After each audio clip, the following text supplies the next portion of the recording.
جو مساوات کا درس ہے نا جماعت میں، جنہوں نے دیگر مذاہب کے بارے میں معلومات کی ہے، میں مذہبوں کا نام نہیں لیتا، کئی مذہب ایسے ہیں جن میں الگ الگ قوموں کے الگ الگ عبادت کے ٹائمنگز ہیں، کیونکہ قوم الگ ہے، سٹائل الگ ہے، ان کی کاسٹ الگ ہے۔ میں کئی چیزیں نہیں بول پا رہا لیکن آپ اشارہ سمجھ رہے ہوں گے۔ مگر جماعت کے اندر ایک ہی صف میں کھڑے ہو گئے محمود و ایاز، اربوں پتی بھی کھڑا ہے، اسی کا ڈرائیور بھی کھڑا ہے، بلکہ بعض اوقات تو ایسا بھی ہوتا ہے کہ سیٹھ مقتدی ہوتا ہے اور جاب کرنے والا امامت کر رہا ہوتا ہے۔ وہ سیٹھ کہتا ہے پیچھے اس امام کے، ارے ایسا منظر دنیا میں کدھر ملتا ہے کہ علماء ہو، حفاظ ہو، بچے ہو، بوڑھے ہو، کسی بھی جناب رنگ و نسل سے ہو، افریقن ہو یا عربی ہو، گورا ہو یا کالا ہو، اللہ کا بندہ ہے، مسلمان ہے، وہ ایک صف میں کھڑے ہو کے نماز پڑھ رہا ہے۔ پوری دنیا میں یہ منظر آپ کو کسی اور ریلیجن میں نہیں ملتا، جو مسلمانوں کے اندر مساوات کا درس ملتا ہے، یگانگت کا درس ملتا ہے۔ یہ سرکار کے امتی ہونے کا احسان ہے ہم پر۔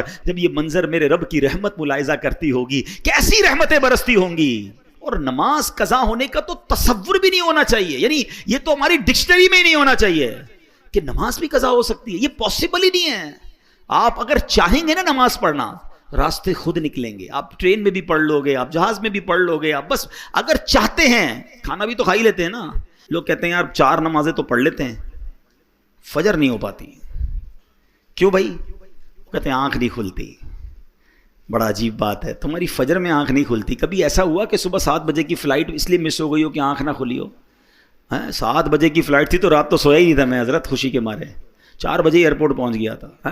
کبھی 8 بجے صبح آفس کی کوئی امپورٹنٹ میٹنگ مس ہو گئی ہو، اسکول پہنچ جاتے ہیں ٹائم پہ، کالج پہنچ جاتے ہیں، نماز ہی مس ہوتی ہے، آفس میٹنگ پوری ہو جاتی ہے، فلائٹ ٹرین سب ملتی ہے۔ اس کا مطلب کیا ہوا کہ جو امپورٹنس فلائٹ کی، ٹرین کی، میٹنگ کی ہے، وہ امپورٹنس آپ کی زندگی میں نماز کی ابھی ہوئی نہیں ہے، ورنہ کچھ بھی ہو جائے نماز کیسے چلی جائے۔